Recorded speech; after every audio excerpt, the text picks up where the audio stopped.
Thank you for tuning in to Strange Studies of Strange Stories. The following podcast is from our original show, the H.P. Lovecraft Literary Podcast, which ran over 600 episodes from 2009 to 2022, and is exactly the kind of thing you can expect from us here, albeit with an expanded focus on all the best in horror, science fiction, and fantasy. There's a new free episode every month, or subscribe at patreon.com/witchhousemedia to get new shows every week. Thanks again, and enjoy. Dear Madam, I do hope you will forgive this presumptuous letter from a complete stranger. What I am about to write, madam, may shock you no end. However, I am determined to lay bare before you a confession, my own, and to describe in detail the terrible crime I have committed. For many months, I've hidden myself away from the light of civilization, hidden, as it were, like the devil himself. In this whole wide world, no one knows of my deeds. However, quite recently, a queer change took place in my conscious mind, and I just couldn't bear to keep my secret any longer. I simply had to confess. All that I have written so far must certainly have awakened only perplexity in your mind. However, I beseech you to bear with me, and kindly read my communication to the bitter end, because if you do, you will fully understand the strange workings of my mind, and the reason why it is to you in particular that I make this confession. hppodcraft.com.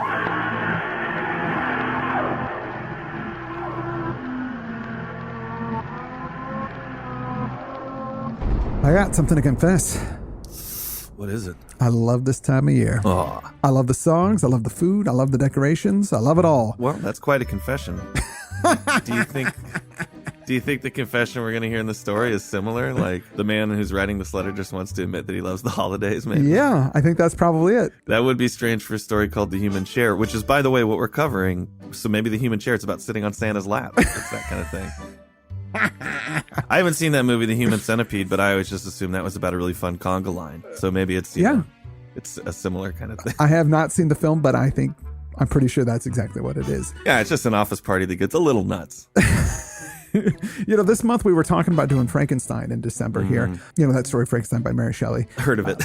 We haven't really gotten our act together. No. Well, we're gonna get to that book soon, but we need to coordinate with some guests as well that we wanted to have on. And yes, it's the holiday season. Folks are busy. You know, also lately I hear things like they say 40 is the new 20. What? And they may be correct because I'm getting my wisdom teeth pulled. Oh God. Next week. Yeah, when I was younger, the dentist, they said they're looking good back there, coming in straight. You don't need to worry about them, but they were wrong because one of them busted out a bit, and it's making my molar a human chair, actually. Oh. The wisdom tooth. Oh no. And it's caused this infection that is currently torturing me. So I'm in a lot of pain. I can only open my mouth a little bit, kind of like, you know, that little slot that C-3PO has for a mouth. That's kind of what I'm talking out of right now. So if I sound a little weird, that's why. You're doing good though. So, you know, I'm really ready to put this year to bed. I know a lot of our listeners probably feel the same about 2016. Sure. And so anyway, we're not doing Frankenstein. We're going to be focusing on our listeners this month. Yeah, that's right. This month is going to be Listener December. We're taking requests from our listeners. So this month is a holiday potpourri. Listen Ember. My mom would always put out potpourri dishes around the holidays, you know, the colorful, flaky stuff. It smells good. I always kind of wanted to eat it. Don't. It looks like Fruity Pebbles or something. It doesn't taste like that, though. No, it doesn't. Well, so you've had the same desire, I see. I have. Gave it a little taste, and it is not good. No. We've gotten lots of suggestions over the last year, and we've been compiling a list. If you've got any story from a dead author that wrote something you think Lovecraft would have liked, or Lovecraft actually liked, we want to know about it. Yeah. This week's story is called The Human Chair, and it's by Edogawa Ranpo. This story was recommended by listener Valens999. Well, that's the handle. That's his handle, or hers. Well, this story has been recommended to us several times over the years. Last year, it was recommended by Joyce Armios in an email. Oh, great. She also sent along links to a short film and a manga that are based on this story. Oh, neat. I haven't viewed either of those yet, but we'll link out to them in our show notes. If you folks like what we talk about today, you can check that out as well. So the author is Edogawa Ranpo. Let me say that again. Edogawa Ranpo. Did you catch that? Yeah, I think it sounds similar to some other author. It's Ranpo with an N, as in Rand Paul. although it is often romanized as Rampo with an M, like Rambo. Rambo, right. Yeah. He's Japanese. And I don't think we've covered a Japanese author on the show yet, have we? No, I don't think we have. What was his real name? Taro Hirai, born in 1894, just 4 years after Lovecraft was born. He had his first mystery story published in 1923 called The 2-Sen Copper Coin, under the pen name, I want to say Edgar Allan Poe. Well, that's what it's supposed to be. Yeah, right? It's supposed to sound like Edgar Allan Poe because he was really influenced by Poe and Western authors. Yeah, so this is a natural transition from Poevember. Yeah, exactly. When you read about this guy, it says if you say it quickly, it's supposed to sound like Edgar Allan Poe, but I tried doing that, Edogawa Ranpo. No, it kind of, yeah. Maybe. He went on to write a number of mystery stories and sort of became the father of Japanese detective stories. Mm-hmm. He died in 1965. Yeah, although there were other Japanese authors writing crime and detective stories, he was the first to really bring in that element of deductive reasoning that works so well for Poe and Sir Arthur Conan Doyle. Yeah. Something else I found interesting when I was reading his bio said, although many of his first stories were primarily about sleuthing and the processes used in solving seemingly unsolvable crimes during the 30s, he began to turn increasingly to stories that involved a combination of sensibilities often called iroguru nansensu, from the three words eroticism, grotesquerie, and the nonsensical.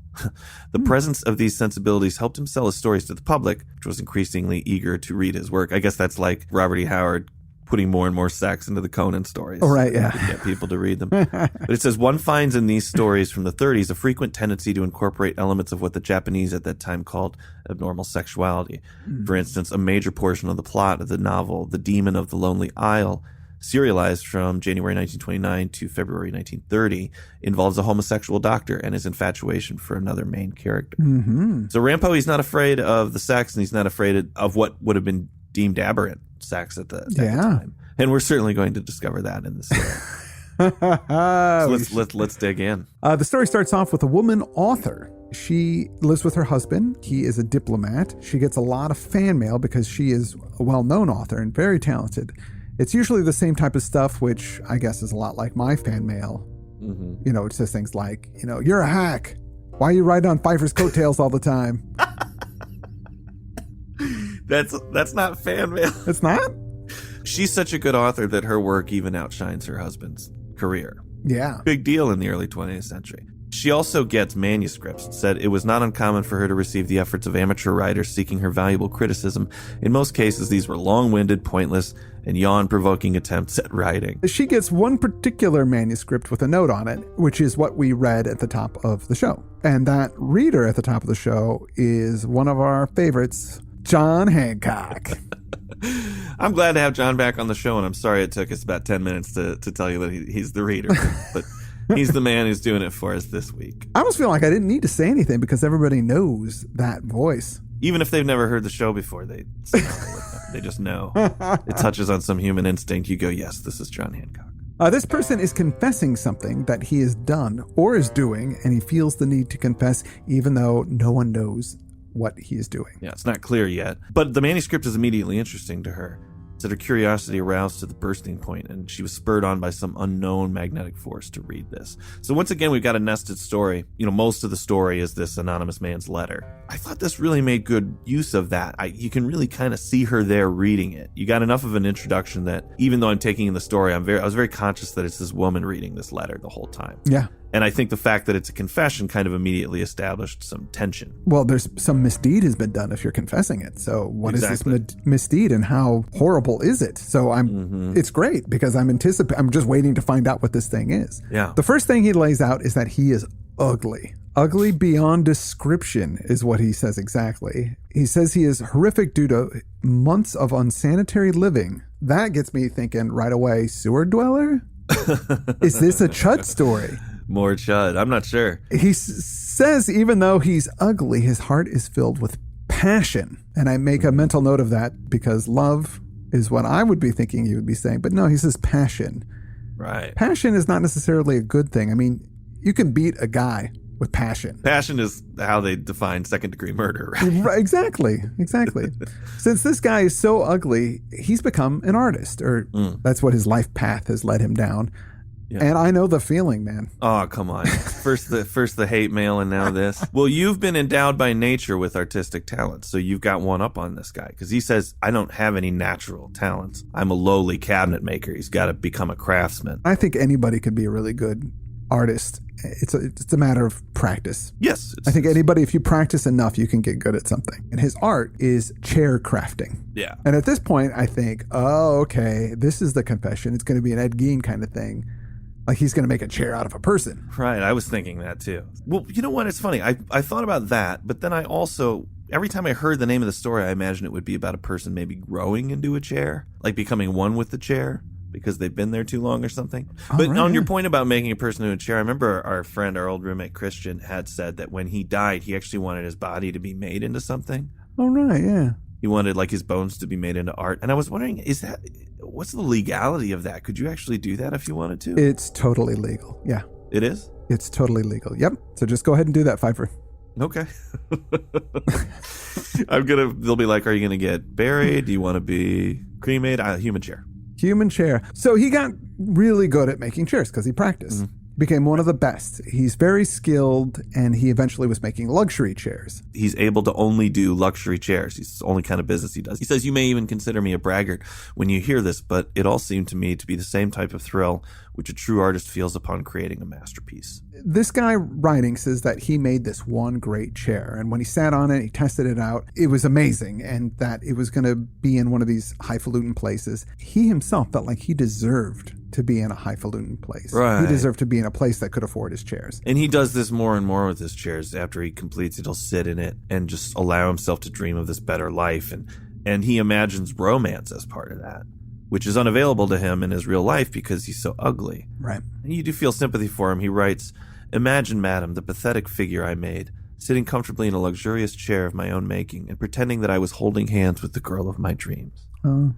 He's that kind of deformed hero archetype. He's almost like a Phantom of the Opera or something like that. Right. The thing is, when he's imagining these things, he's always brought back to grim reality by the filthy neighborhood he lives in, etc. Mm-hmm. And so it actually becomes a negative experience every time he finishes a new chair. Even though he has that little bit of fantasy, the snapping back to reality is filled him with despair over time. Yeah. So one day he gets an order for this big leather chair for a foreign hotel in Yokohama. It's the kind of thing that would normally be imported, but his employer really talks him up. He's like, hey, I got a real ugly chair guy in town. He can give you a deal.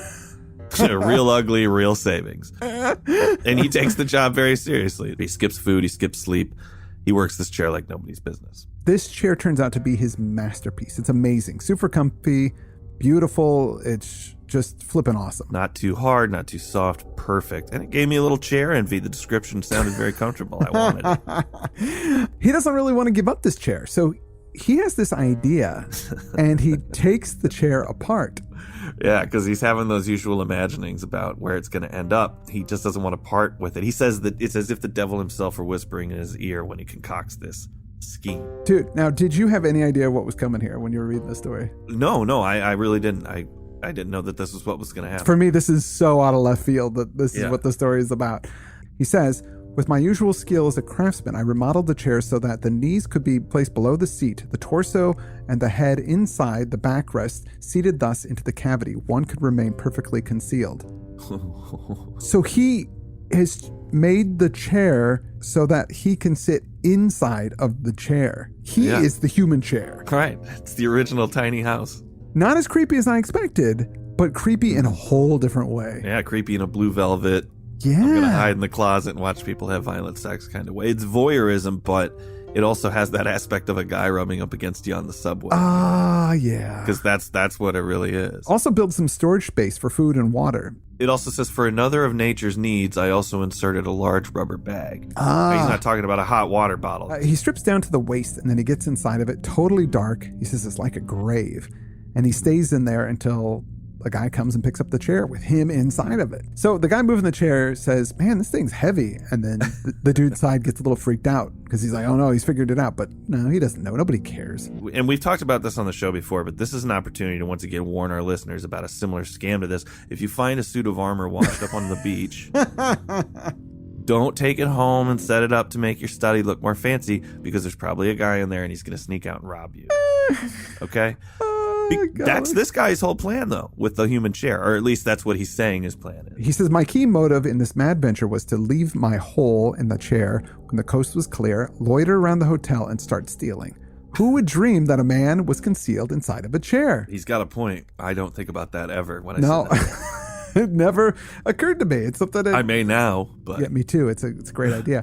And he loved this because he could sneak out and forge and steal. And if any alarms were tripped, he would just run back and hide in his chair, and then nobody would be able to find him because nobody thinks to look inside of a chair for a person. He compares himself to a hermit crab. As soon as it hears footsteps, quickly retreats into its empty shell, from which hiding place, with gruesome hairy front legs partly exposed, it looks furtively about. I was just like this freak monster crab. So he does have some idea of his own... Deviancy? Deviance, yeah, exactly. And he gets up to semantics. It says, imagine the thrill and excitement of being able to rob to my heart's content. Not to mention, which, by the way, what is that? I like rob to your heart's content. So that means at some point you go, I've robbed enough. I'd feel so content right now. Not to mention the fun I derived from observing the people rushing hither and thither only a few inches away under my very nose, shouting, the thief went this way and he went that way, which sounds fun. But he's like, that's not what this account is about. Forget about those madcap adventures. Yeah. Let's talk about what I was really into, which is being in the chair while people sit in it. Yes, and this is where it gets even more creepy. It's so creepy. At first, it's just a bunch of staff members, right? When it first gets placed there, they come in and check it out, but they're not there for long. But then he describes the first time a person really takes a seat. Some time later, the sound of a man panting, all out of breath, assailed my ears. Before I could anticipate what the next development would be, a large, heavy body, like that of a European, fell on my knees and seemed to bounce 2 or 3 times before settling down. With just a thin layer of leather between the seat of his trousers and my knees, I could almost feel the warmth of his body. As for his broad, muscular shoulders, they rested flatly against my chest, while his 2 heavy arms were deposited squarely on mine. I could imagine this individual puffing away at his cigar, for the strong aroma came floating to my nostrils. Just imagine yourself in my queer position, madam, and reflect for a brief moment on the utterly unnatural state of affairs. As for myself, however, I was utterly frightened, so much so that I crouched in my dark hideout as if petrified, cold sweat running down my armpits. Yeah. Weird. I think part of the charm, though, for him is that it's this completely non-visual experience. Yes. You know, he says, I could distinguish the people who sit in the chair only as people who made weird noises, breathed heavily, talked, rustled their clothes, and possessed soft, round bodies. But he's sensing other people. It doesn't have anything to do with appearance. Yeah, this went on for so long that he could distinguish who was sitting in him just by the way that they felt and how they sat. And then, of course, some creepy talk about women. Yeah, it says, usually women are classified in 2 large categories, the plain and the beautiful. However, in my dark, confined world, facial merits or demerits were of secondary importance, overshadowed by the more meaningful qualities found in the feel of flesh, the sound of the voice, body odor. Madam, I hope you will not be offended by the boldness with which I sometimes speak. So, you know, I think he's just loving to be in a place where how you look doesn't matter. Yeah. And it's really more about the way a person feels. It's kind of like in Pulp Fiction when Bruce Willis's girlfriend says she wants to grow a pot belly because she doesn't care how it looks. She just thinks it would feel good. Then there was this woman that sat on his lap/chair, and he just falls in love with her. She sounds European, and she would sing to herself a bit when no one was around. And since he's so ugly, he's never really had this kind of contact with a woman. Sitting on his lap is really intimate and super creepy and not consensual. My skin virtually touching hers through a thin layer of leather. Oh, he forgot about his robbery stuff and he just got into this woman. And he starts to think, maybe this is actually what I should be doing with my life. Like, not robbing, not making money. I should just be in this chair having this relationship. Right. And that's in quotes. You can't see my finger. This relationship with this woman in a chair in the lobby. For those who were as ugly and as shunned as myself, it was assuredly wiser to enjoy life inside a chair. So months go by and he gets physically worse. Since he's cramped up in the chair so much, his body would he would get muscle cramps and he's all messed up. And by the time he's sneaking out, he actually has to crawl on the ground to get to the washroom, which is so creepy. If you think about the dude peeling himself out of the chair and then like scurrying across the floor, dragging himself. It's Now this woman that he's into, she moves on. It's a hotel, so she's not there for very long. And he talks about other love affairs, again, air quotes, that would happen. And he goes into a lot of creepy description about the different types of bodies of women that would sit on him. Yes, some of the women possess the firm bodies of ponies. Others seem to have the slimy bodies of snakes, and still others had bodies composed of nothing but fat, giving them the bounce of a rubber ball. Very odd. There's also this part where a famous dancer sits in the chair and it thrills him. It says, "On this occasion, instead of my carnal instincts being aroused, I simply felt like a gifted artist being caressed by the magic wand of a fairy." Well, man. After a few months more, the hotel is sold and the chair is sold, of course, to new owners. The Westerners are leaving and the hotel falls into Japanese hands. They're going to be a little less luxurious in their amenities. Right. So the chair has to go. And he's bummed out, of course, but he thinks that now, since he's going to be sold off, that it's time for him to get out of the chair, take all the stuff that he's stolen, and live really well. But he starts thinking about this companionship that he only gets from his chairism. Chairism. And that's what I'm calling this, chairism, yeah. He says that the foreign women were fun, but that he needs a Japanese woman, someone like himself. So maybe his chair is going to get sold to the home of a Japanese woman. Yeah, and he's so delusional. He says, "I was forced to admit that although my love affairs had been many, they had all been with foreign women, and that somehow something had always been lacking." Maybe the consent of the other person. Yeah. Could be. Perhaps. After a few days in a store, the chair is purchased by a high-ranking official who lives in Tokyo. That had bought the chair, he bought it for his wife, and she was young and pretty and had a Western-style study. Mm-hmm. This Japanese woman was the best. He is super into her. He's obsessed with her. Before, those crushes that he had were nothing. This is true love. And he wants to tell her. He wants to show her his true self. It says, "I had come to be with a wife constantly, united with her as one, so to speak. With the exception of the dining and sleeping hours, her soft body was always seated on my knees for the simple reason that she was engaged in a deep thinking task." Oh, man. But how could he approach her? How does he signal her? Yeah, if he came out of the chair or just started talking, she would freak out and he would go to jail. Right, although he could just try to convince her that he's a talking chair. I thought that could have been a good direction. If he'd have tried to pull a cherry, like from Pee-wee's Playhouse. Oh, right, yeah. "I love you." Well, I have a talking chair. So his plan was to just try and be the best chair that he could be for her. Mm-hmm. He would shift his knees into the most comfortable position. He would move his weight around so that she would be more comfortable. If it's the best he can do, he's going to at least make her love the chair. The chair is kind of a proxy for him. And he knows that she actually loves this chair. So he's successful in that respect. Now in the letter, he tells her what's up, which I gotta say, I didn't see it coming. I didn't either. Okay, good. I felt a little dumb, but when he started I felt totally stupid. I was like, whoa. It says, "No doubt, madam, by this time you must certainly have guessed who the object of my mad passion is. To put it explicitly, she happens to be none other than yourself, madame." Wow! Oh no! Oh so no! So she's like sitting in that chair right now. Yeah, she's sitting in the chair reading the note. Oh, and I was like, "Oh, that's good." I did not see that coming. Now that is using a nested story well. It's great. He says that he's out, or he has been out around the house. If she wants to meet him, she should put a handkerchief on this plant outside, and that he'll knock on the door, and then she could answer the door, and that's the end of the letter. Yeah, he snuck out and wrote this letter, and that's what he's trying to do now. She runs out of the study into another room of the house, is freaking out, trying to figure out what to do. Mm-hmm. She's just thinking there, like, is this guy actually, was he in the chair just now? Is he creeping around my house somewhere? Or is he actually outside? And as she's thinking about this, a delivery man arrives with another letter. And this is the same as the first letter, same handwriting and everything. "Forgive my boldness in addressing another message to you. To begin with, I merely happen to be one of your ardent admirers. The manuscript which I submitted to you under separate cover was based on pure imagination and my knowledge that you had recently bought that chair. It is a sample of my own humble attempts at fictional writing. If you would kindly comment on it, I shall know no greater satisfaction. For personal reasons, I submitted my manuscript prior to writing this letter of explanation, and I assume you have already read it. How did you find it? If, madam, you find it amusing or entertaining in some degree, I shall feel that my literary efforts have not been wasted.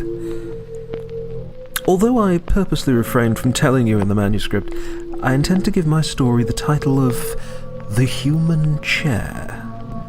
With all my deepest respects and sincere wishes, I remain cordially yours, Edogawa Ranpo. That's it. That was a good one. So while the story is about a person sneaking into somebody's life via this chair, Yeah. it's actually the manuscript that was snuck in. Right? He created this hoax to get her to read. Yeah. To get her attention, he had to make the thing seem true. Although I also thought, well, maybe he is watching her, and he saw that the confession freaked her out. And so real quick, he wrote this little last note and sent that over. Like, no, it was all just a story, you know? Like that you could do a second ending where she's like, oh, what a relief. And then, you know, she lifts the cushion of the chair and there are all his pee-pee bags are hanging there. And oh, no.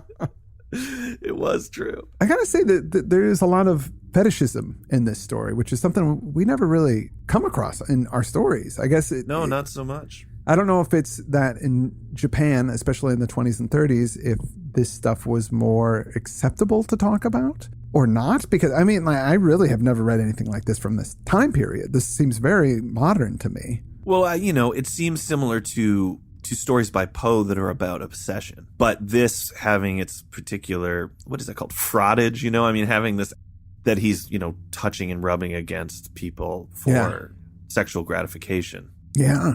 I'm really curious about this guy's stuff, and I definitely want to read more of it because I really didn't know where it was going. I don't know if he's touching on maybe some cultural myth at all, or if it makes more sense, like there are other tales like this that we're not aware of because it's from a different culture. I don't know. I feel like the guy just went, what if there was a dude hiding in a chair? That would be a great story. It's like a Trojan horse on a very small personal level. Yeah, it's really cool, and I'm so glad that it was recommended to us. I am too. And I don't know if I ever talked about this on the show before, but there was a prank I played on a mutual friend of ours back in early .com days when Classmates.com was a thing. Oh yes, I know. Pre I know the story. Media. And she had done something kind of mean to a friend, so I decided to get back at her, and I looked up her high school, and you could see lists of people that she went to high school with. Right. And I picked a guy's name that sounded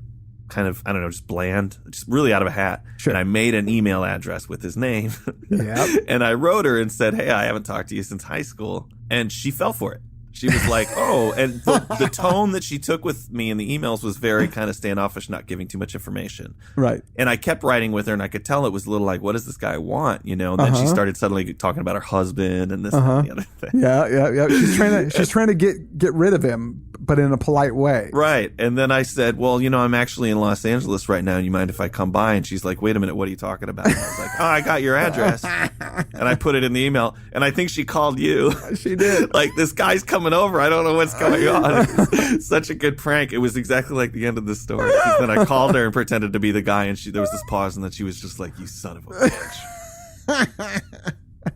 I had her so freaked out. It was a kind of a mean trick, but it had this exact same effect where she was suddenly like, this guy's showing up at my house any minute. That was, I believe that she had pulled some kind of prank on somebody else, and it was kind of, she had it coming. She did have it coming. Yeah. And I was very proud of that. I was proud that it came off, that, because if it had been the wrong classmate, she just would have been like, I talked to you last Tuesday, right. or whatever. Yeah, but she did kind of know who he was, and he was kind of a weird guy. So it totally worked.